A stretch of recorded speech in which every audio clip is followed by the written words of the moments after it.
जय हिंद, वंदे मातरम। दोस्तों बहुत बहुत स्वागत है आप सभी का न्यूज इंडिया में। और अभी तक आपने इस वीडियो को लाइक नहीं किए तो लाइक कर लीजिए, और चैनल पर नए हैं तो चैनल को सब्सक्राइब कर लीजिए, साथ में बेल आइकन भी प्रेस कर लीजिए और वीडियो को ज्यादा से ज्यादा शेयर कीजिए। तो चलिए दोस्तों, आप सभी को बता दें कि कश्मीरी पंडितों के पलायन पर एक तरफ जहां बीजेपी के कई नेता अलग अलग राज्यों में टैक्स फ्री करने की मांग कर रही है, वहीं दूसरी तरफ पेट्रोल डीजल के दाम बढ़ते दामों को लेकर राजस्थान के खाद्य मंत्री प्रताप सिंह खाचरियावास ने बीजेपी पर तंज कसा है। उन्होंने बीजेपी को रावण भक्त बताते हुए कहा कि बीजेपी का झूठ ज्यादा चलने वाला नहीं है। दरअसल राजस्थान के खाद्य मंत्री ने विधानसभा के बाहर मीडिया से बातचीत के दौरान कहा कि बीजेपी के नेता द कश्मीर फाइल्स को टैक्स फ्री कराने की मांग कर रहे हैं। फिल्म की टिकटें बांटते फिर रहे थे, लेकिन उन्हें पेट्रोल डीजल व रसोई गैस के कूपन भी बांटने चाहिए थी। पश्चिम बंगाल के मुख्यमंत्री ममता बनर्जी ने बीजेपी पर केंद्रीय एजेंसियों के दुरुपयोग का आरोप लगाया है। इसी के साथ उन्होंने तमाम राज्यों के मुख्यमंत्रियों को पत्र लिखकर भागवा पार्टी का मुकाबला करने के लिए एकजुट होने को कहा है। जिन नेताओं को उन्होंने चिट्ठी लिखी है उसमें कोई भी बीजेपी नेता शुमार नहीं है।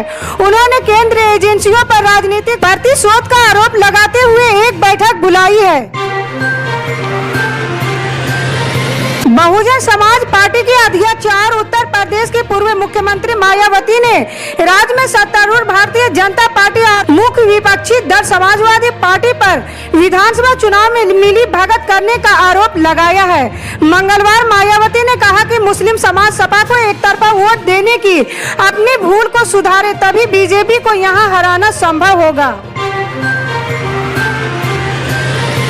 सरकार की नीतियों के खिलाफ देशव्यापी बंद के दूसरे व अंतिम दिन मंगलवार को देश के कई राज्यों में मिला जुला असर देखा गया। ये बंद सरकार की नीतियों के खिलाफ सेंट्रल ट्रेड यूनियन ने बुलाई है। कर्नाटक, तमिलनाडु और केरल समेत अनेक राज्यों में ट्रेड यूनियन के लोग सड़कों पर उतर विरोध कर रहे हैं। साथ ही दुकानों को भी बंद रखा गया है।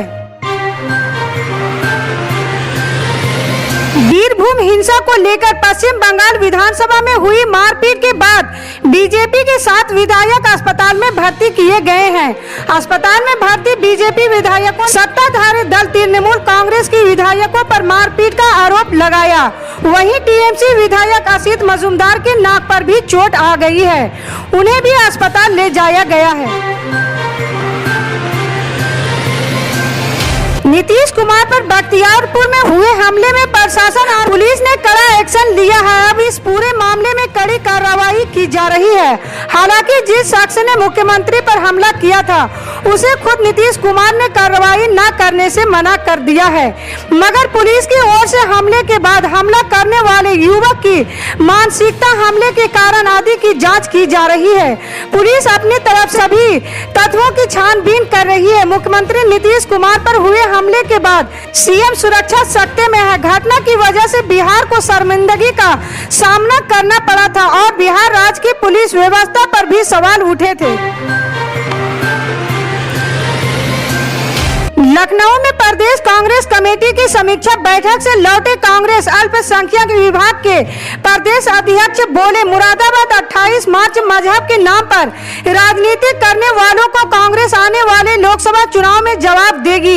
ये बात लखनऊ में प्रदेश कांग्रेस कमेटी की समीक्षा बैठक से लौटे कांग्रेस अल्पसंख्यक विभाग के प्रदेश अध्यक्ष शाहनवाज आलम ने मुरादाबाद में पत्रकारों को संबोधित करते हुए कहा है। शाहनवाज आलम ने कहा कि विधानसभा चुनाव से मिले सबक के बाद अब कांग्रेस फिरका परस्त ताकतों का डटकर मुकाबला करेगी। पश्चिम बंगाल में वीरभूम हिंसा के चलते सियासत गरमाई है। सोमवार को विधानसभा में भी खूब हंगामा हुआ और मारपीट भी हुई। इस बीच कुछ नेता अपने विवादित बयानों से आग में घी डालने का काम कर रहे हैं। पश्चिम बर्धमान जिले के पंडेश्वर से टीएमसी विधायक नरेंद्र नाथ चक्रवर्ती ने कार्यकर्ता सम्मेलन में बीजेपी समर्थकों को खुलेआम धमकी दी है। केंद्र सरकार ने साफ तौर पर कहा है कि राज्य अपने यहाँ जनसंख्या के आधार पर हिंदुओं को भी अल्पसंख्यक समुदाय का दर्जा दे सकते हैं। जनसंख्या, धार्मिक और भाषाई आधार पर अल्पसंख्यकों की पहचान करने और उसको लेकर दिशा निर्देश तय करने की मांग वाली याचिका पर केंद्र ने सुप्रीम कोर्ट में हलफनामा दाखिल कर ये बात कही है। इस मामले में अब सुनवाई 10 मई को होगी। सुप्रीम कोर्ट ने सोमवार को पश्चिम बंगाल के मुख्यमंत्री ममता बनर्जी के भतीजे व तृणमूल कांग्रेस के सांसद अभिषेक बनर्जी और उनकी पत्नी रुजिरा बनर्जी की याचिका को तत्काल सूचीबद्ध करने की अनुरोध पर विचार करने को लेकर सहमति जताई है। लखीमपुर खीरी हिंसा मामले को लेकर दायर याचिका पर उत्तर प्रदेश सरकार ने सुप्रीम कोर्ट में जवाब दाखिल किया है। दाखिल किए गए जवाब में यूपी सरकार की तरफ से कहा गया है कि आरोपी आशीष मिश्रा की जमानत के खिलाफ अपील दायर करने का फैसला संबंधित अधिकारियों के समक्ष विचाराधीन है। ये आरोप पूरी तरह से गलत है कि यूपी सरकार ने इलाहाबाद हाई कोर्ट में आशीष मिश्रा की जमानत का विरोध नहीं किया। इलाहाबाद हाई कोर्ट में भी आशीष मिश्रा की जमानत अर्जी का पुरजोर विरोध किया गया है।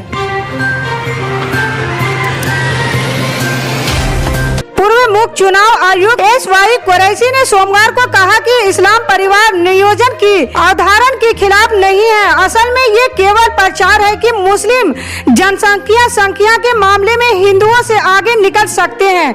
उन्होंने अपनी बात रखते हुए कहा कि भारत में मुस्लिम आबादी के बारे में कई तरह के मिथक फैलाए जा रहे हैं, जिससे मुसलमानों के खिलाफ हिंदुओं में दुश्मनी का भाव पैदा हो रही है। दुनिया के कई हिस्सों में कोरोना वायरस एक बार फिर तेजी से फैलने लगा है। इसमें से चीन एक है। चीन में कोरोना संक्रमण फिर तेजी से बढ़ रही है। यही वजह है कि चीन में अगले 10 दिनों के लिए लॉकडाउन का ऐलान किया गया है। चीन के शंघाई में 2 चरणों में लॉकडाउन लगाया जाएगा। इस दौरान सभी के लिए कोरोना की जांच करवाना अनिवार्य दिया गया है। साथ ही सरकार ने लोगों से अपील की है कि लॉकडाउन के दौरान लोग अपने घरों में ही रहें। गाइडलाइंस में लोगों से कहा गया है कि लोग खाने पीने की चीजें ऑनलाइन खरीदें। जरूरी कामकाज वाले कार्यालयों को छोड़कर सभी दफ्तरों को बंद कराने का आदेश दिया गया है। कांग्रेस महासचिव और उत्तर प्रदेश प्रभारी प्रियंका गांधी ने मंगलवार को सेना की भर्ती में हो रही देरी को लेकर केंद्रीय रक्षा मंत्री राजनाथ सिंह को पत्र लिखकर समस्या का हल निकालने की मांग की है। प्रियंका गांधी ने मंगलवार को ट्वीट कर कहा कि सेना में भर्ती के लिए लाखों युवा हाड़तोड़ मेहनत कर देश सेवा के सपने के साथ तैयारी करते हैं, लेकिन ये युवा वायु सैनिक की एनरोलमेंट लिस्ट व परिणाम व सालों से थल सेना में भर्ती न आने पर परेशान है। रक्षा मंत्री राजनाथ सिंह को पत्र लिखकर इस विषय में अविलंब सकारात्मक कदम उठाते हुए सेना भर्ती से जुड़े युवाओं की समस्याएं हल करने का अनुरोध किया है। इसी तरह की पल पल की अपडेट जानने के लिए जुड़े रहे हमारे न्यूज इंडिया के साथ। मिलते हैं अगली बड़ी खबर में, तब तक के लिए जय हिंद।